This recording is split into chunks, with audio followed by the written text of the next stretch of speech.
All right, we are back. I hit the record button this time where I forgot it earlier.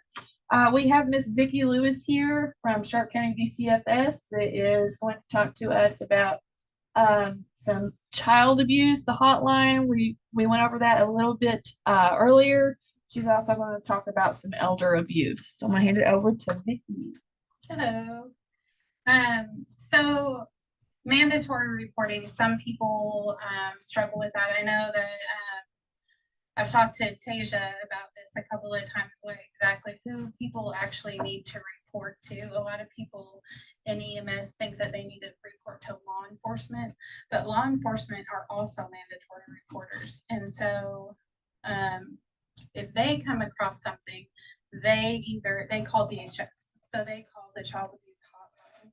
And so that is where all mandatory reporters are supposed to report back to.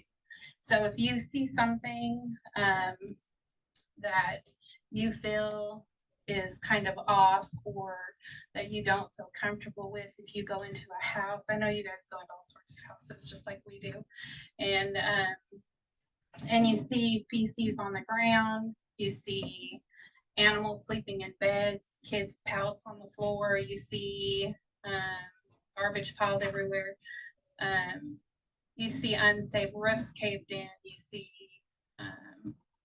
even if you get a child and you see marks on that child, you need to report that to the DHS portal. You can do that by calling, or you can do that by just going onto the portal, logging in, and you want to be as descriptive as you can. They have screeners that either will screen it out or they'll put it through to us.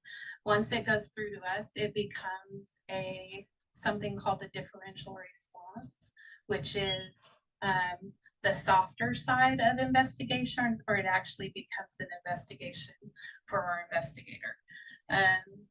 DR started about, I'd say about 8 years ago, and it kind of takes some of the burden off of the investigators because they were getting so many calls about environmental neglect and different stuff like that. A lot of things that we do through the state is we want to keep families together. We don't want anybody's children.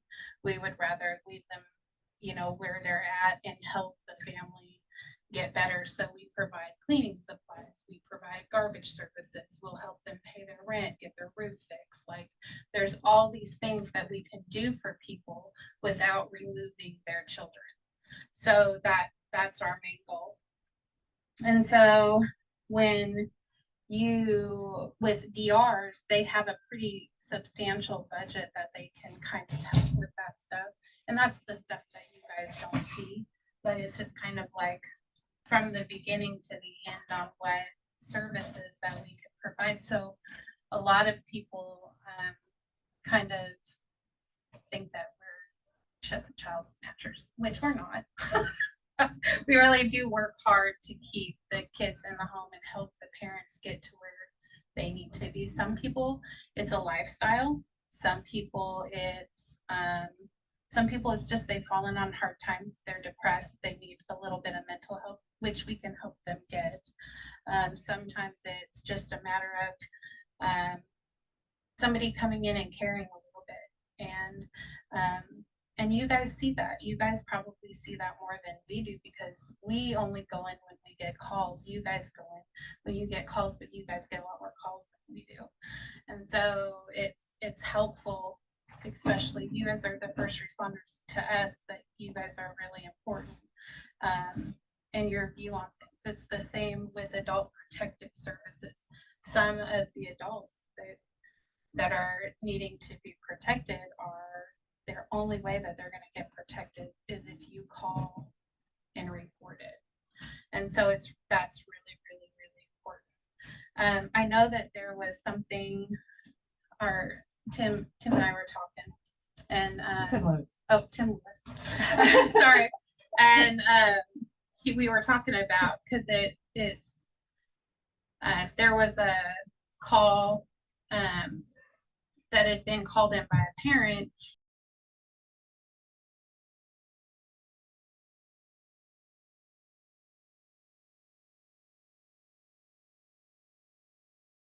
law enforcement and EMS showed up, but neither one of them called the hotline. Nobody reported it. And that puts people's license in jeopardy. It's not just if anything would have happened to that child and they had done the right thing, they had called the parent, but nobody followed through with the report. And so if the parent doesn't call and EMS doesn't call and law enforcement doesn't call, who's going to call? There were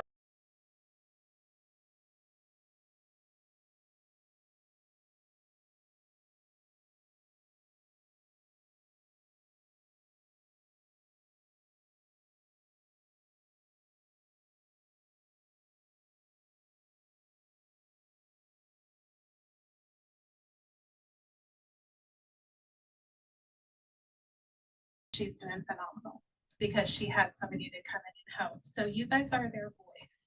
And it's really important that you just make one call to the hotline. And I know sometimes it's like, should I not? If you even thought, should I? You should.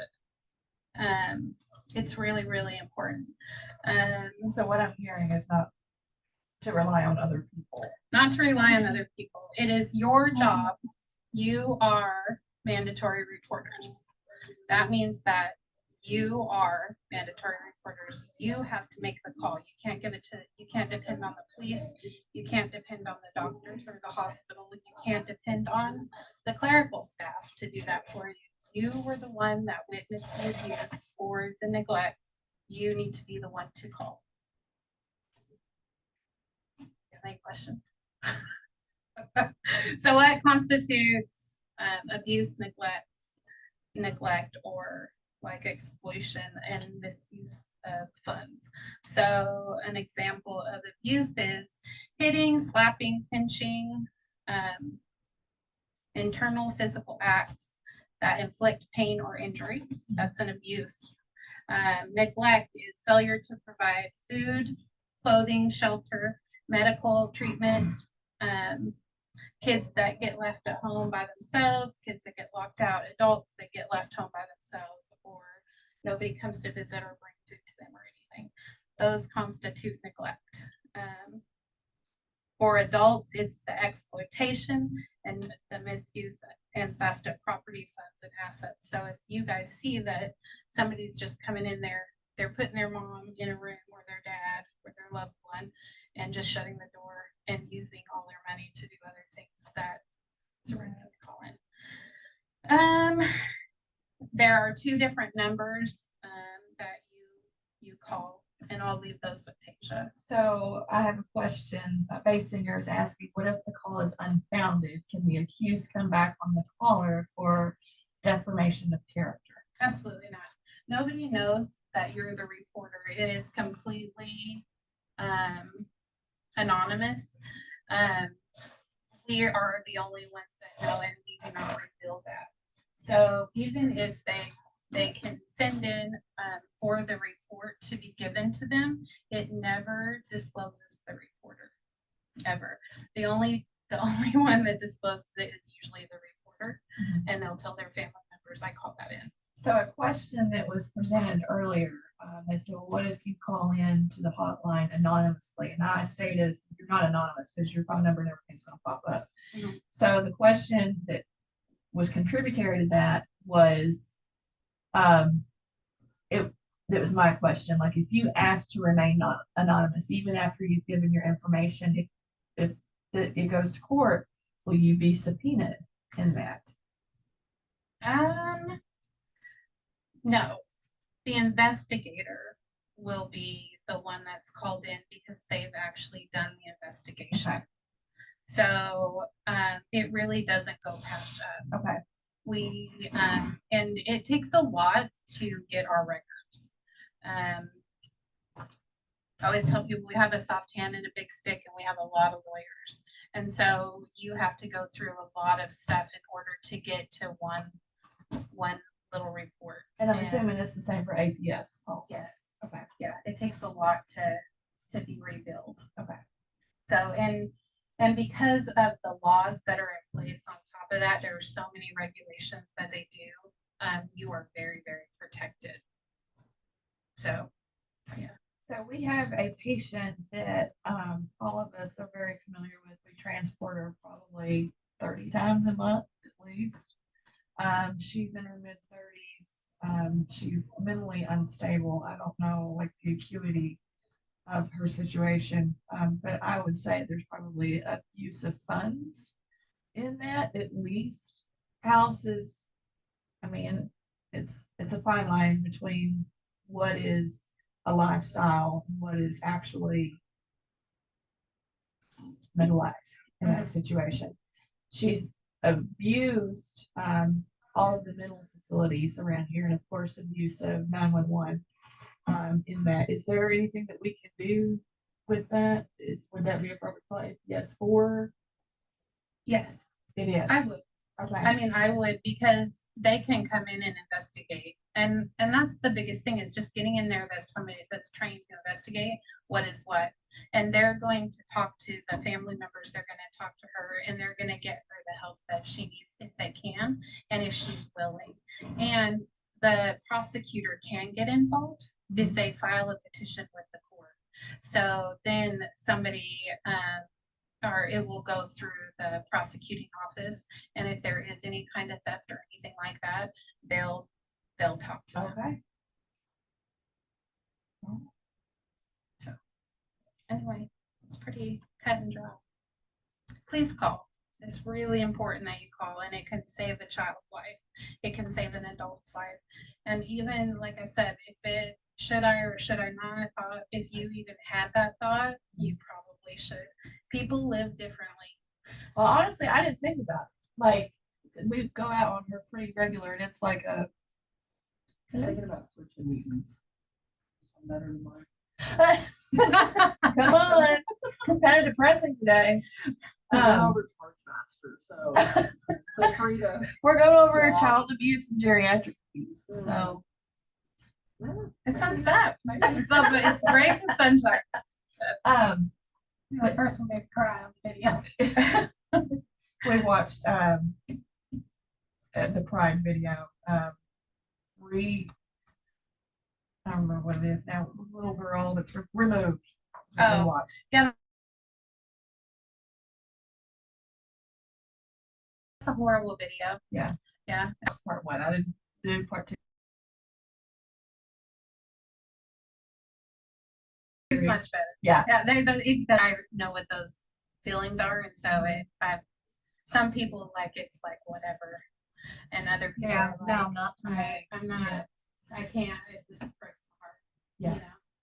And mental illness is real, and it's real in a lot of the kids' lives, and mental illness sets in when there's and when it does, neglect and abuse start. And if you can catch it when it starts by somebody seeing it and reporting it, we can get in there and we can help. And even if we can't, they're still on our radar, and so we can be aware of it, you know. And it also depends on the worker you get. And so some, you know, they just do the minimal. Others, they go above and beyond. And a lot of the people that I know, you know, they try to do what's right for the people, and they care about their communities, and it affects all of us in the community. It's not just one. And sometimes the guilt and shame of what is happening in their life stops them from saying anything or reaching out for help. And so it's rough, but sometimes it's just that's the way they live, and that's their choice. And it doesn't matter how much you put in there, they're always going to fall back to what they're comfortable and what they know. And so, you know, it's like a hoarder cleaning out a hoarder's house. They're going to start rebuilding because that's what they're comfortable with. You know, it's the same. So the state may come in and put all these services in place, and they have several services that they can help people with. But if they don't get the mental health counseling that they need, then it's going to always fall back to what they're comfortable with. And there's also parenting classes, like they do parenting classes. So the department, oh, I thought I brought that list, does parenting classes. They have intensive in-home services, which comes in and it works with their family and it kind of gets to the core root of things and then starts helping them communicate better. It takes out the toxicity in the family and helps them discipline. It helps them communicate. It helps them like reason a little bit better. But a lot of parents that I found around here that are getting calls have never been taught how to raise their children. They have to raise themselves. And so when you grow up and the standards change over time, then teaching your kids when you're sexually abused as a child in a bathtub, teaching your kids how to bathe, they put what they feel in it and it changes things. So they won't go in there and teach their children how to bathe and how to wash their hair and how to brush their teeth and how to do those things because they were violated in a bathroom. And so you don't realize how much that affects children or people as they grow. And then now it's time to teach you, but they're still stuck in their trauma and they can't move forward. That's the triggers you were talking about this morning. And so it's hard for you to be a good parent. Like I had one family where that had happened. And I said, no, honey, it's okay for you to go in there and wash their hair. You have to teach them how to scrub. You know, you have to teach them how to get their parts, how to wash their body parts. You don't have to touch them, but you have to teach them how to, show them on yourself. But I'm sure they did because her kids were going to school and they stunk that it took it back every day. And so, but it took getting in there and getting past the dirty house and all the other stuff to get to, I don't know how to do that. And how embarrassing is that for an adult to say, I don't know how to do that? When you have 5 kids, how did you get past that? I had a baby that had had 2 baths in his life because he didn't like the water when they laid him down, so they just didn't give him a bath. I'm like, he needs a bath. Like, it's important. There does come a point where you have to do that, but she legitimately didn't know that she's supposed to bathe her child. But we don't know they're out there unless you guys call. And so it's really important unless people step up and just say, I'm going to do this. And even if it's family, it's hard and it's heartbreaking, for you. And it really is an inner battle if you can't deal with it. And they need help. They have to have help. And sometimes coming in, I spent 3 hours getting cussed at yesterday. So I know, but then she called me today and said, I'm really sorry about that. I need you to help me. And so they know that you care. That's what our job is. Your guys' job is the reporting, our job is to follow through. If it gets sent to us, and if you think it's bad enough, you can call me and say, I did a report and I need to know if it's accepted, because if it's not, it needs to be. And we'll fight to get it accepted if you guys feel like it's that bad. And we're willing to help with anything, and again, we're not baby snatchers. We want to help families become healthier, happier adult, eventually they'll grow up. They have to grow up and they have to have their own kids. It's a cycle. Let's break the cycle of the things that the neglect and abuse. So let's move forward. Some people that can't happen with because they choose not to allow that help, but other people it can. And foster care is not a good place for kids to be. It's the best that it can be, but we don't have a lot of foster families. So we want to. Quit looking at me when you say Oh, that. stop. Say that to Kate. We try. I know. But and foster kids are hard, and the abuse is big. And when we do take them, there's a reason. And when we leave them in the home, there's a reason. And we can only do so much. But you are a mandatory reporter. And that doesn't mean you report to law enforcement or a hospital or leave it to somebody else. You have to do it yourself, or it's your license on the line.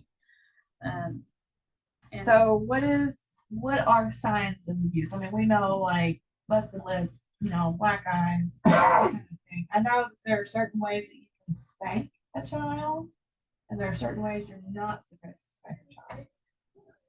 I have a brochure on that and I can send it to you. Okay.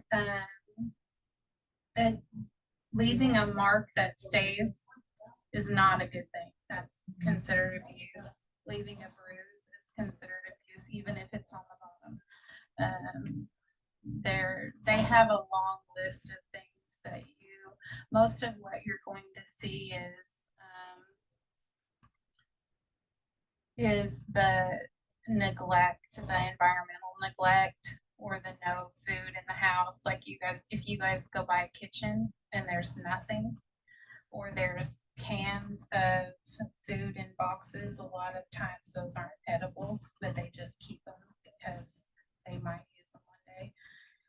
We've had them where their tent is expired. Like, here with us.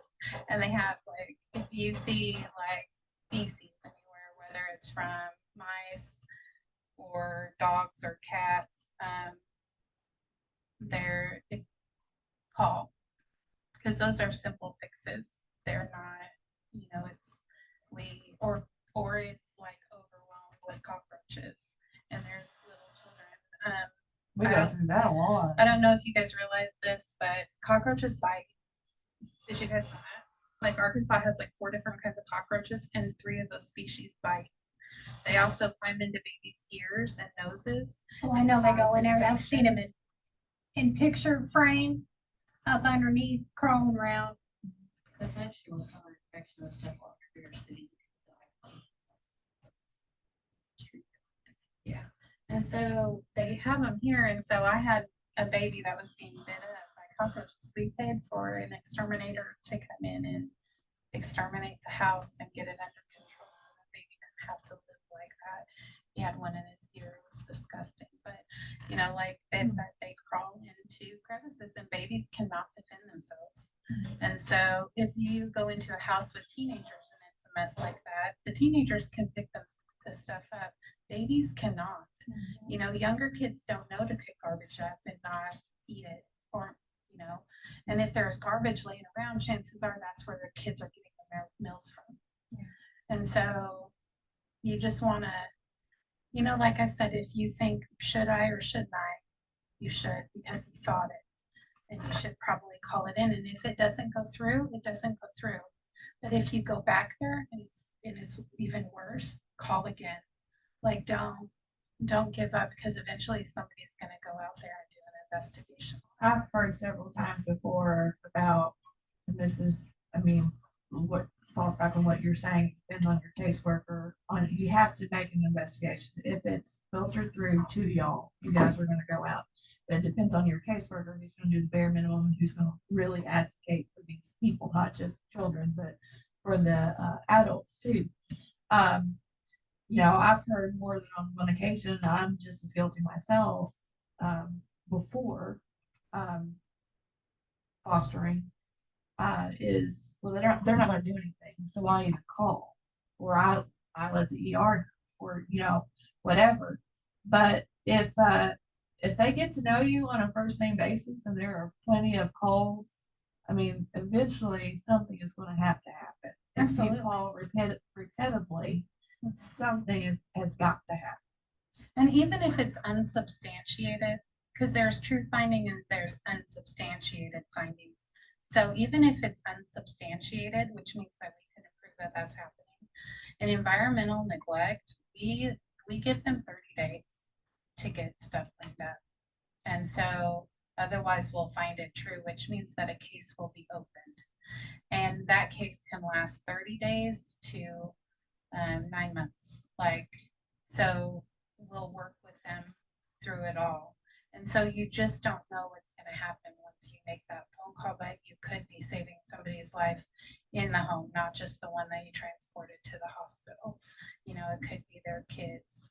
And so, and we're scary at sometimes, and we come with a lot of anxiety. So people want to make sure that their house is clean. So even if it does get cleaned once, when we go over there, you know, we can see that they cleaned it up. You know, but, and we offer them the services that they need or the supplies that they need, because it could just be that they're poor. And so.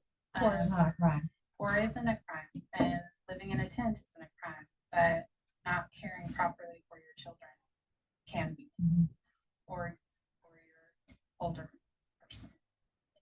So, anyway, that's my spiel. Well, thank you. You're welcome. Thank you, thank you, It's thank nice you. having you back. Thank you. Thank you. Here's this. All right, It just has the numbers in it. awesome. It was nice seeing you. Thank you. All right, we are going to break for lunch, gentlemen. We will see you back at 1.